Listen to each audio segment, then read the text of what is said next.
राजा की मूंछों का जादू की कहानी।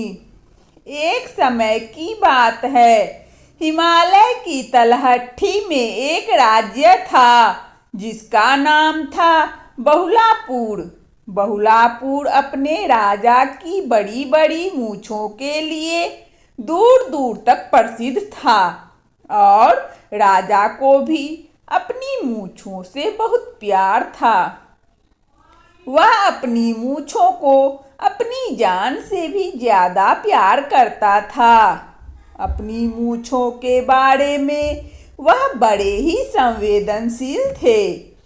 उनकी मूंछें उनकी लंबाई से भी बड़ी थी, इतनी बड़ी कि उनकी लंबाई को संभालने के लिए राजा के दाएं बाएं दो बराबरी चला करते थे जो दोनों तरफ से उनकी मूंछों को पकड़कर रखते थे। लोग राजा की लंबी मूंछों को देखकर मूंछों को जादुई मूंछें कहा करते थे। दिन रात महाराज भी अपनी मूंछों को बढ़ाने के लिए तरह तरह के यत्न किया करता था। इसके अलावा राजा की दूसरी खूबी थी उनका न्याय। वह अपने न्याय के लिए दूर दूर तक प्रसिद्ध थे। न्याय के मामले में बहुत से लोग उसे क्रूर भी कहा करते थे। विवाह के बहुत वर्ष पश्चात भी राजा के यहाँ किसी संतान का जन्म नहीं हुआ था।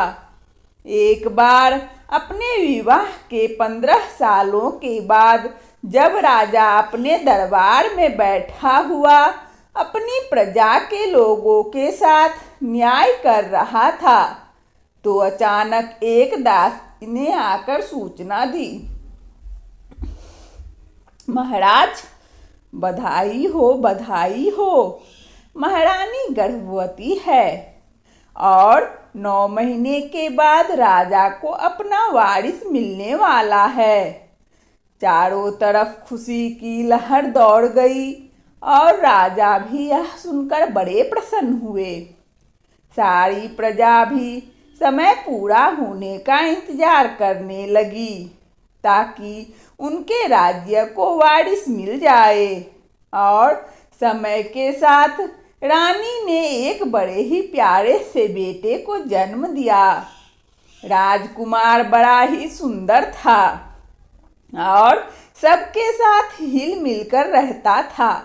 उसने कभी किसी को किसी प्रकार से भी तंग नहीं करा। वह जहाँ खेलता वहाँ से हर समय हंसने खिलखिलाने की आवाजें आती रहती थी। राजकुमार के महल में होने से जैसे राजमहल में जीवन आ गया हो। महाराजा और रानी भी अपना ज्यादातर समय राजकुमार के साथ खेलने में बिताया करते थे। राजकुमार 3 साल का हो गया था और वह बड़ा ही विद्वान था। उसे उसके गुरुजी को जो बताते वह सरलता से सीख लेता था और जब वे अपनी तोतली भाषा में राज दरबार में उसने क्या सीखा बताता तो सारी प्रजा मोहित हो जाती थी। अचानक एक दिन राजकुमार रोने लगा। वह किसी के भी चुप कराने से चुप नहीं हो रहा था। खाने के समय खाना खाता और फिर रोने लगता, नहाने के समय नहाता फिर रोने लगता, सोता लेकिन उठते ही फिर रोने लगता। सारा राजमहल प्रजा महाराज सभी बहुत परेशान हो गए थे। किसी को समझ में नहीं आ रहा था कि राजकुमार को चुप कैसे कराया जाए। सबने तरह तरह के करतब दिखाए। राजकुमार के लिए नए नए खिलौने लाए गए। दरबार के विदूषक को बुलाया गया। जब तक वह अपनी कला और करतब दिखाते तब तक तो वह चुप रहता, लेकिन जैसे ही वह अपनी विद्याओं को समाप्त करते वापस जाते राजकुमार फिर से रोने लगता। राजकुमार के लगातार रोने के कारण महाराज भी बहुत परेशान और क्रोधित हो गए थे और आखिर उन्होंने एक दिन दरबार में आकर कहा, बस बहुत हो गया, अब हम इससे ज़्यादा बर्दाश्त नहीं कर सकते। राजकुमार की वजह से राजकाज के काम में काफ़ी रुकावट आ रही है और समय बहुत बर्बाद हो रहा है, जिसके कारण राज्य के विकास के बारे में सोच नहीं पा रहे हैं। इस तरह से राजकुमार को राज्य का विद्रोही समझा जाएगा और हम उसे कल दरबार में बुलाकर सजा देंगे। राजा, सारी राज्य दरबारी और महारानी सब जानते थे कि राजा अपनी मूछों के अलावा अगर किसी से प्यार करते हैं तो वह है न्याय। अब राजकुमार को किसी तरह से बचाया नहीं जा सकता है। दरबारियों ने महाराज को समझाने की बहुत कोशिश करी और उन्होंने बोला, महाराज, है वह आपका बेटा है और अभी बहुत छोटा है, उसे राजकाज की कोई समझ नहीं, इसीलिए वह सजा का अधिकारी नहीं है। किंतु महाराज किसी तरह से राजी नहीं हुए। अगले दिन महारानी छोटे से राजकुमार को लेकर राज दरबार में आई और बोली, लीजिए महाराज, आपके राज्य का विद्रोही आपके सामने प्रस्तुत है। इससे बहुत बड़ा पाप किया है। वह पाप यह है कि यह रोता है। इस बात के लिए आप इसे कड़ी से कड़ी सजा सुनाइए। ऐसा बोलकर महारानी रोने लगी।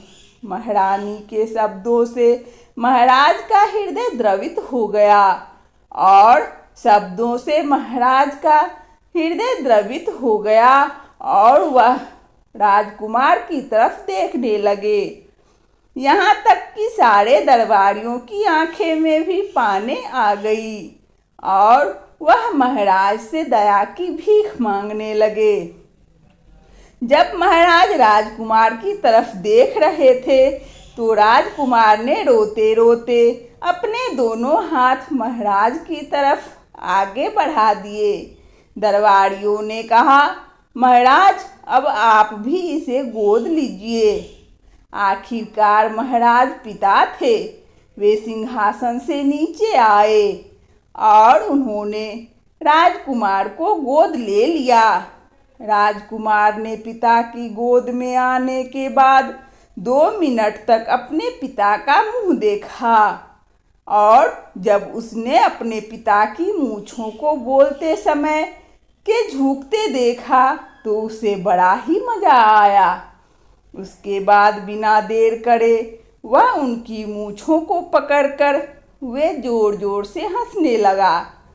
सभी लोग राजकुमार की हंसी इस तरह सुनाई दे रही थी और उसे हंसता देखकर महाराज स्वयं भी हंसने लगे और महाराज को हंसता देखकर सारी प्रजा, महारानी और दरबारी भी हंसने लगे।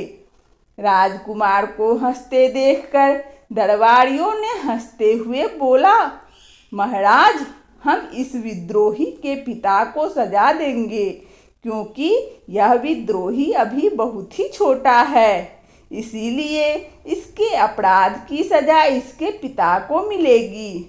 जब भी यह विद्रोही रोकर राजकाज के काम में रुकावट डालने की कोशिश करेगा, इसके पिता को अपनी मूंछों से इसका दिल बहलाना होगा।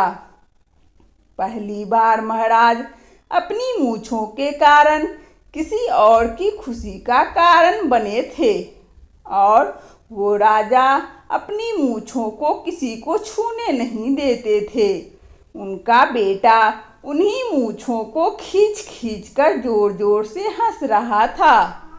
जिस रोते हुए राजकुमार को चुप करवाने और हंसाने के लिए कोई भी तरकीब काम न आई, जिसे कोई भी चुप नहीं करवा पाया। उसे राजा की मूंछों ने चुप करवा दिया और उसी समय से राजा की मूंछों को जादुई मूंछों का नाम दे दिया। इसके बाद जब भी राजकुमार उदास होता, महाराज उसे गोद ले लेते और वे उनकी मूंछों से खूब खेलता। इसके बाद राजकुमार कभी उदास नहीं हुआ और महाराज की जादुई मूंछों के साथ वह बड़ी खुशी से अपना बचपन बिताता रहा।